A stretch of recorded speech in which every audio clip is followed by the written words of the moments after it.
पेश खिदमत है इलियास सीतापुरी का मशहूर तारीखी नावल चंगेज़ खान। मैं हूं आपके साथ फैसल सईद जरगाम। आइए बढ़ते हैं नावल के बकिया हिस्से की जानिब।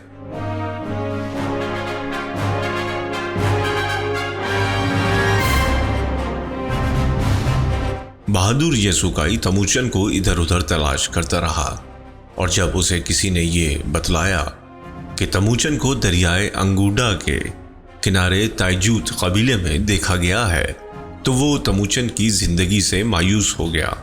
यसुकाई ऐन उस वक्त वहां पहुंच गया जब तमुचन वहां से फरार होने वाला था।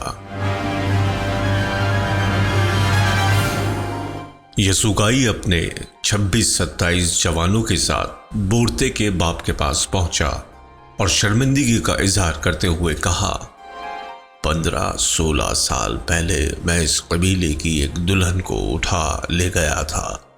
उस दुल्हन का नाम ओलोन था।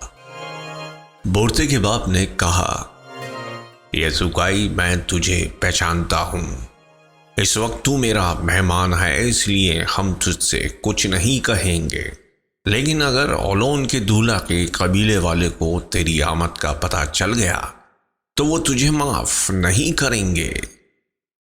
यसुकाई ने पूछा, तमुचन कहाँ है? जब तमुचन को यसुकाई के सामने लाया गया तो वो दोनों बाप बेटे एक दूसरे के गले लग गए। बोर्ते के बाप ने अपने आदमियों से कहा, मैं तमुचन की भूरी आंखों से यह अंदाजा लगा लिया था कि ये बोर चीजन वालों की नस्ल है, हालांकि तमुचन ने इससे इनकार कर दिया था। यसुकाई ने बोर्ते की मां से कहा, यह तमुचन तेरी बहन का बेटा है, इसलिए यहां इसे कोई नुकसान नहीं पहुंचना चाहिए। यसुकाई की आमद की खबर पूरे कबीले में फैल गई और कबीले के लोग, बड़ी बूढ़ियां, औरतें और लड़कियां सभी यसुकाई को देखने के लिए खैमे में जमा हो गए थे। औरतें बेहद खुश थीं कि ओलोन का शौहर यसुकाई उनका मेहमान था। बोर्ते का बाप भी खुश था कि अक्लमंद तमुचन उसका भांजा था और इस लड़के की बातों से मालूम होता था कि ये एक दिन बहुत नाम पैदा करेगा।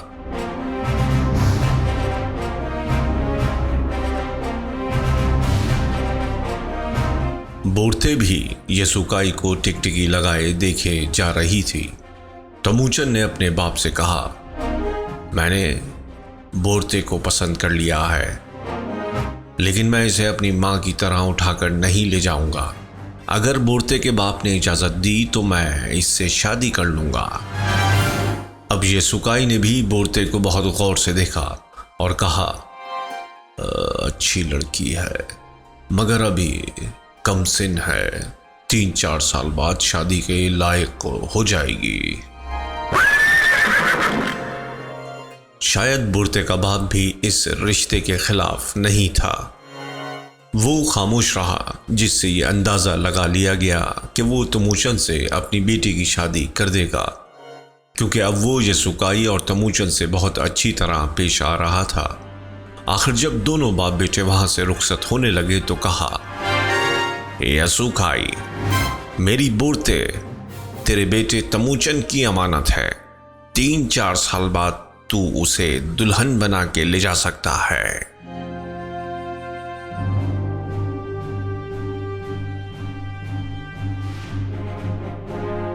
रास्ते में यसुकाई ने तमुचन को बहुत डांटा कि वो पै दर पै गलतियां किए जा रहा है। पहली गलती तो ये कि 2 मछलियों की चोरी के जुर्म में अपने भाई को कत्ल कर दिया। दूसरी गलती ये कि किसी को कुछ बताए बगैर अपने कबीले से फरार हो गया। तीसरी गलती ये कि ताइजूत वालों का मेहमान हो गया। और चौथी और आखिरी बड़ी गलती ये कि बोर्ते से शादी करने का इरादा जाहिर किया। वो तमुचन से बार बार कह रहा था कि ये किस तरह मुमकिन है कि बोर्ते की शादी वो दुश्मन के बेटे से कर दे। अगर तुझे बोर्ते वाकई पसंद है तो मैं तेरी खातिर उसको भी उठवा लूंगा। तमुचन ने जवाब दिया, मुझे बोरते बहुत पसंद है मगर मैं उसको उड़ा लाने का कायल नहीं हूं। तमुचन अपने कबीले में पहुंचा तो ओलोन ने उसे बताया, अपने सुतेले भाइयों से होशियार रहना, खाने पीने में एहतियात रखना और कहीं तन्हा ना जाना। और जब ओलोन ने बोरते के बारे में सुना कि उसका बेटा तमुचन उससे शादी करना चाहता है तो उसने अपने बेटे को समझाया, वो मेरा अपना कबीला है और बोरते मेरी भाई की बेटी है। दोनों खानदानों में मेरी वजह से दुश्मनी चली आ रही है। अगर तेरी शादी से ये दुश्मनी खत्म हो जाए तो ये बड़ी अच्छी बात है, वरना बोरते का ख्याल दिल से निकाल दे।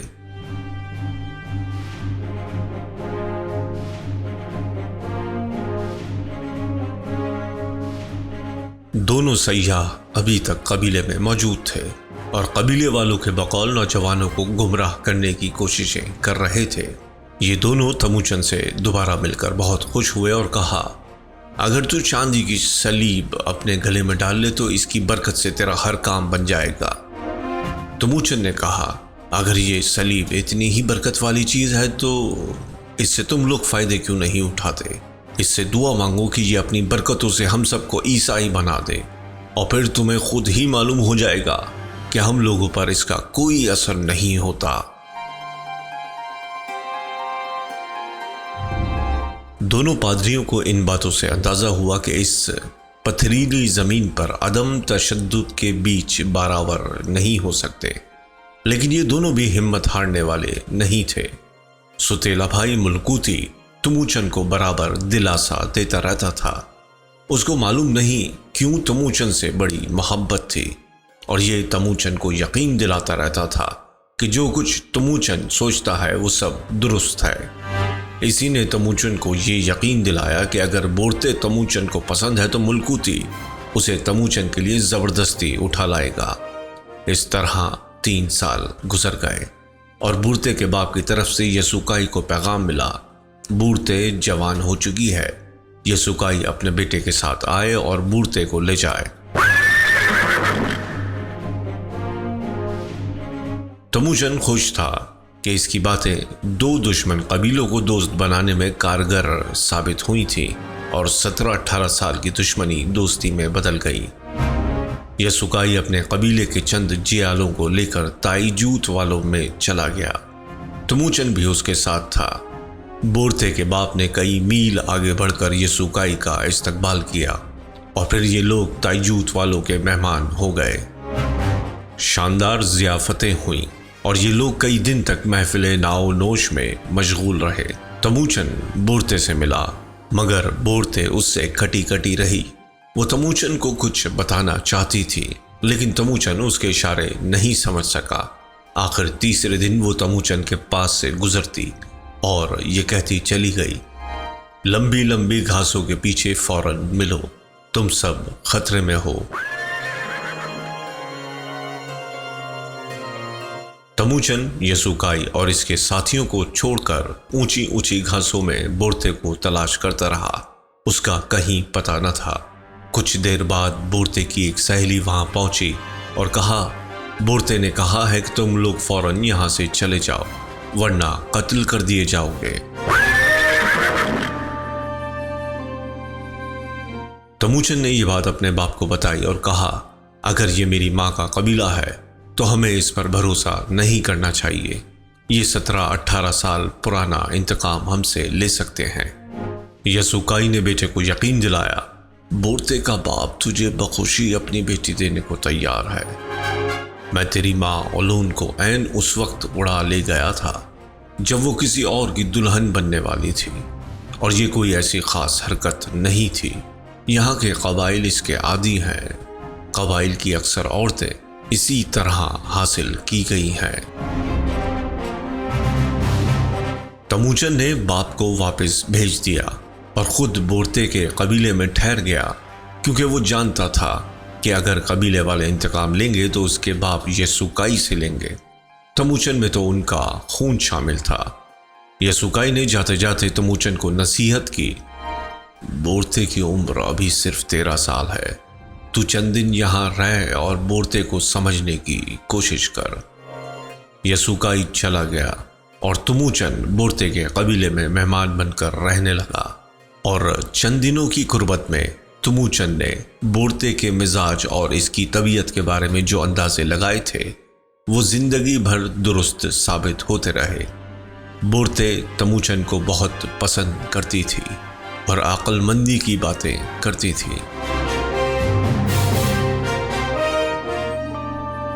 अभी चंद हफ्ते गुजरे थे, अचानक याका कबीले का एक आदमी तमुचन को तलाश करता हुआ इसके पास पहुंच गया और कबीले से बाहर ले जाकर ये वहशतनाक खबर सुनाई। तेरा बाप ताइजूत कबीले की एक शाख का मेहमान था, वहां उसे खाने में धोखे से जहर दे दिया गया है और यसुकाई नीम मदहोश हालत में अपने कबीले तक पहुंचने में कामयाब तो हो गया, मगर जिंदा बचने के आसार नहीं पाए जाते।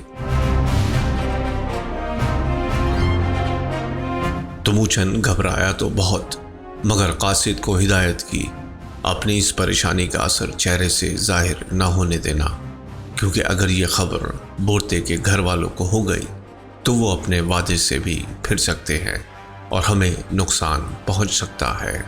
तमुचन सबसे पहले बोरते से मिला और इसे अपनी माँ की बीमारी की खबर दी और इससे वापस जाने की इजाज़त चाही। बोरते उदास हो गई, पूछा फिर कब आओगे? तमुचन ने जवाब दिया, तुझको लेने के लिए, और इसके लिए तुझे 3-4 साल और इंतजार करना होगा। बोरते के बाप को भी ओलोन की बीमारी की खबर दे दी गई तो उसने फौरन जाने की इजाजत दे दी। तमुचन कासिद के साथ बेतहाशा घोड़ा दौड़ाता हुआ अपने कबीले में पहुंचा तो वहां अजीब ही मंजर देखने में आया। बिल्कुल वीरानी का समा था।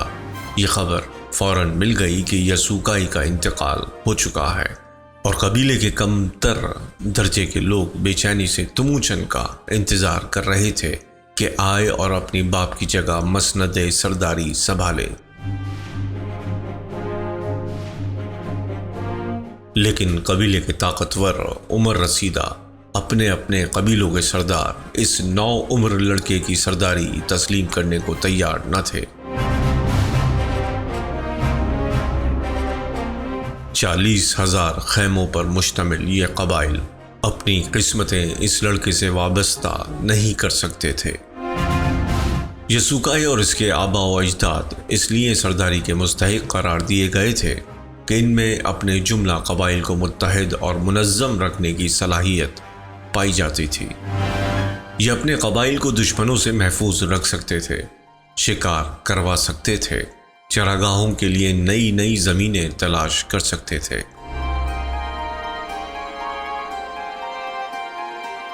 लेकिन ये लड़का तमुचन इन कायदाना सलाहियतों से अगर महरूम नहीं था तो अपनी कम उम्री और नातजर्बाकारी की वजह से बेबस और मजबूर ज़रूर था। इसकी माँ भी अपने खैमे में मौजूद न थी और छोटा भाई कस्सार भी गायब था। इसके सौतेले भाई मुल्कूती ने उसे बताया, माँ भगोड़े सरदारों को मिन्नत और समाजत से रोकने की कोशिशें कर रही है। तमुचन अपने घोड़े पर सवार होकर माँ की तलाश में निकल गया। देर बाद एक सरदार से अपनी माँ को बहसो मुबाहिसा करते देखा। कसार इसके साथ था। उसने दूर ही से सुना, ओलून कह रही थी, तुम सरदारों का ये फर्ज था कि यसुकाई के सबसे बड़े बेटे तमुचन को उसके बाप की जगह देते, इसकी मसनद पर बिठाते, इसकी सरदारी और अपनी ताबेदारी का ऐलान करते। दूसरी तरफ उमर रसीदा सरदार हिकारत से कह रहा था, आखिर हमें भी तो अपनी जाने अजीज हैं। अपने सौतेले भाई को कत्ल करके फरार हो जाने वाला तमुचन हमारा सरदार किस तरह बन सकता है? तेरा ये 9 उम्र बेटा हमारे दुश्मनों से हमारी हिफाजत किस तरह करेगा? ओलोन को रोना आ गया। भर्राई आवाज में कहा, हमारे कबाइल में कितने ऐसे भाई हैं जो अपने सौतेले भाइयों से हसद और दुश्मनी नहीं रखते। इस किस्म के कत्ल तो आम हैं। अगर मेरा बेटा तमुचन इस वक्त 9 उम्र है तो चंद साल बाद 20 साल का हो जाएगा। इसलिए इन झूठे बहानों को अपनी नाफरमानी का सबब न बनाओ और तिनगिरी के साए में रहते हुए अपने कबीले की आबाई रस्में तोड़ने में पहल न करो। अब तमूचन ने चारों तरफ जमीन आसमान से मिले आफाक पर नजरें डाली। ये उफक जहां आसमान जमीन की तरफ झुका हुआ और मिला हुआ नजर आता था, बिल्कुल छतरी की तरह, जिसके बीच में कोई लकड़ी या लोहे की सलाख नहीं थी। ये इनकी जबान में तिनगिरी कहलाता था और ये वहशी मंगोल इस आसमानी छतरी को जावेदानी कुव्वत समझते थे। कसार ने तमूचन को देख लिया और माँ को खुशखबरी सुनाई। माँ, तमूचन आ गया, 40,000 योर्तियों का नया सरदार। ओलोन ने मुड़ के तमूचन को देखा और उमर रसीदा सरदार से कहा, लो, तुम्हारा सरदार भी आ गया। आगे बढ़ो और याक के 9 दुमों वाले परचम को अपने हाथों से उसके खैमे पर नस्ब कर दो। सरदार ने खैमे के अंदर जाते हुए कहा, ओलोन, अगर तू सच सुनना चाहती है तो सुन। हम सब ने ताइजूत कबीले के सबसे बड़े सरदार तरगाताई से बात कर ली है। वो भी बोरचीजन नस्ल से ताल्लुक़ रखता है और अपनी भूरी आंखों की वजह से हमारा अपना सरदार लगता है। उसने वादा किया है कि वो हमारी जिम्मेदारी उठाने के लिए तैयार है। तमूचन को अपनी माँ पे रहम आया। उसने मना किया कि वो इस सरदार की मजीद खुशामदें न करे और वो अपने भाई और माँ को लेकर अपने खैमे में वापस चला गया। तमूचन ने पहली बार अपने ख़ानदान के सरदार की हैसियत से अपने खूनी रिश्तों को यकजा किया। माँ ओलोन इसकी सरपरस्त थी और अपनी ज़िद पर कायम थी कि वो अपने बेटे तमूचन को उसका हक दिलाकर रहेगी। पूरी रात बहसों मुबाहिसे में गुजर गई। वो अपने ख़ास कबीले के बुज़ुर्गों से कह रही थी, जावेदानी नीले आसमान के लिए, अपने मरे हुए सरदार के बेटे के लिए कुछ करो। दुश्मन हमारी ताक में है। वो हमारी नाइत्तेफाकियों से फ़ायदा उठा के दरियाए अंगूडा और दरियाए कैरोलॉन की दरमियानी वादी से बेदखल कर देंगे, क्योंकि ये इस इलाके की सबसे बेहतरीन वादी है। कबीले के बूढ़े भी मुतज़ब्ज़िब नज़र आ रहे थे। इन सब का मुतफ़क्का जवाब ये था, बीबी, हम इस नातजर्बेकार लड़के पर किस तरह भरोसा कर लें? अगर तरगाताई हम पर हमला कर दे तो क्या ये लड़का हमें उससे बचा लेगा? रात भर बहसो मुबाहिसा होता रहा। ओलोन की मिन्नत और समाजत जारी रही, मगर सब कुछ फजूल और बेअसर रहा। किसी भी जवान या उमर रसीदा को तमूचन के लड़कपन पर भरोसा नहीं था। जब सब खैमा खाली कर गए तो तमूचन ने माँ को समझाया, बात इस तरह नहीं बनेगी। ये तजर्बेकार लोग मुझ पर भरोसा नहीं कर सकते। जो लोग अपनी मर्जी से रुक जाएं और मेरी सरदारी तस्लीम कर लें, हमें उन पर तवज्जो देनी चाहिए। ओलोन ने कहा, तमूचन, अगर इन जाने वालों को रोका ना गया तो बचे कुचे लोग भी हमारा साथ छोड़ देंगे।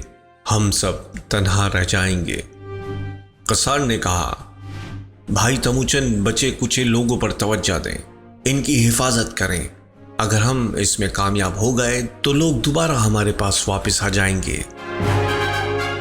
ओलोन ने कसार को झिड़क दिया, अहमकाना बातें मत करो। अगर एक बार हवा उखड़ गई तो हम फिर कभी भी सरदार की हैसियत से जिंदा नहीं रह सकेंगे। तमूचन ने कम से कम बातें की। वो मुस्तकबिल की मंसूबाबंदी कर रहा था। उसे ये कलक ज़रूर था कि उसका अजीमुश्शान कबीला मुंतशिर हो रहा है, लेकिन वो इस इंतशार को रोक नहीं सकता था। कई दिन बाद तुर्क कबीला और नकल मकानी करने वालों में इजाफा नजर आने लगा। ये लोग सैकड़ों या हज़ारों की तादाद में अपने अपने खैमे और सामान घोड़ों और गाड़ियों पर बार किए चलते फिरते नजर आने लगे। मैदान जगह जगह से खाली हो गया। ऐसा लगता था जैसे सहराई तूफानी झक्कड़ इन खैमों को उड़ा ले गए हों।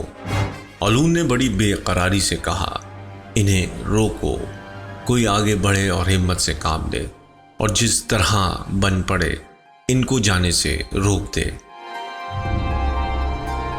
लेकिन कौन था जो इन्हें रोकता, और वो कौन सी तदबीर थी जिससे इन्हें रोका जा सकता था? आखिर ओलोन कुछ देर के लिए नजरों से ओझल हो गई, और जब दोबारा वापस आई तो याक की 9 दुमों वाला परचम इसके हाथों में था। वो अपने घोड़े पर सवार हो गई और अपने बेटों से कहा, तुम भी मेरे साथ आओ। हमदर्दी में 100-150 बूढ़े और जवान भी इनके साथ हो लिए।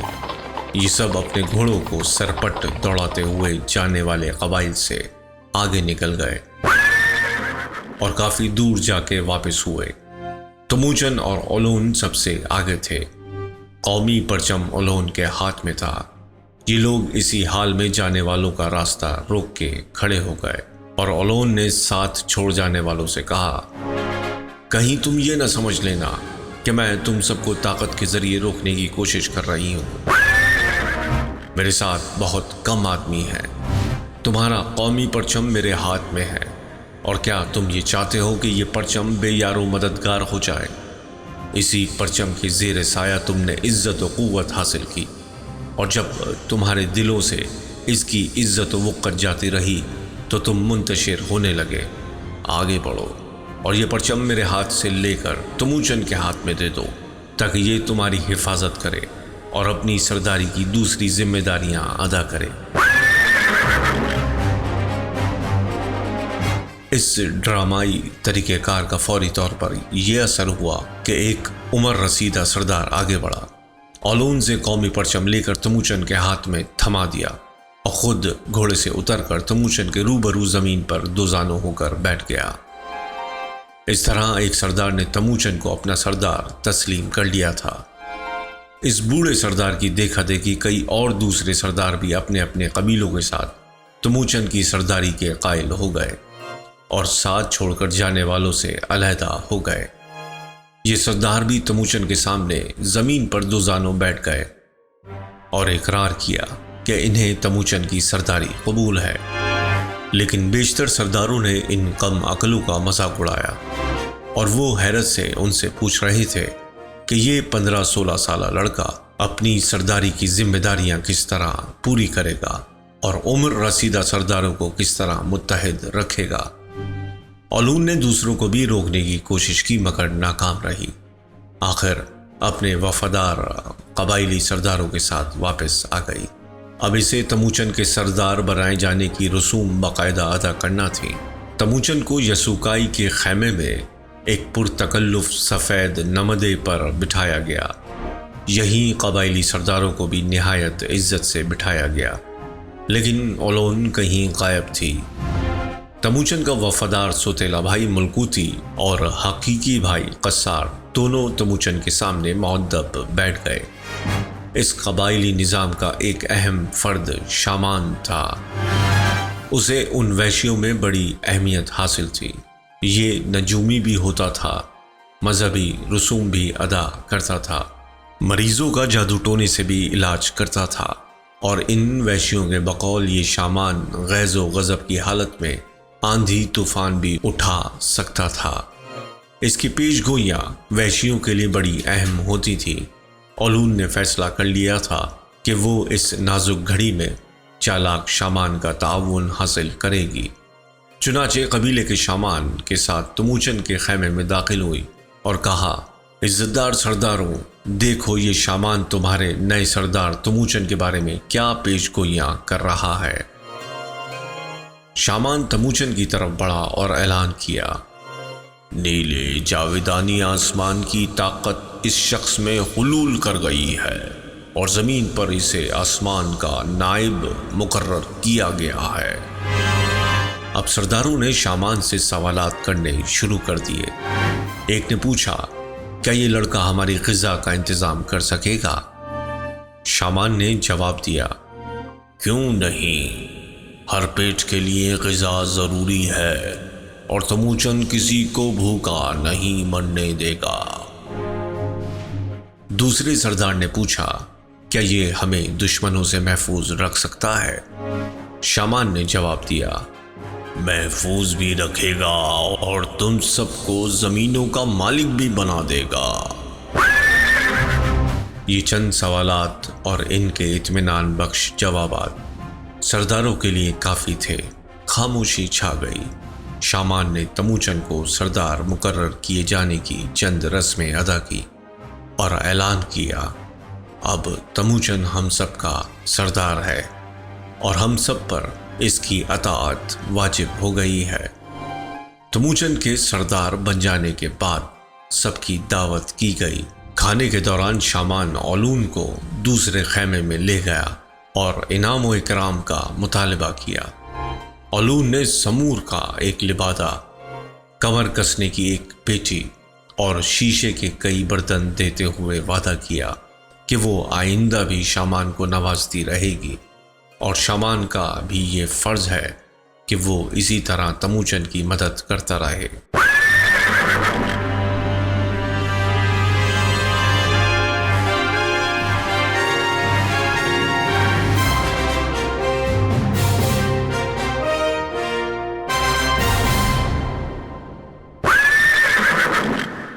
मुअज़्ज़िज़ सामईन इकराम, आप समाअत फरमा रहे थे इलियास सीतापुरी का नॉवेल चंगेज़ खान। आज के लिए बस इतना ही। नॉवेल का बकिया हिस्सा अगली किस्त में अपलोड कर दिया जाएगा। हमसे जुड़े रहिए।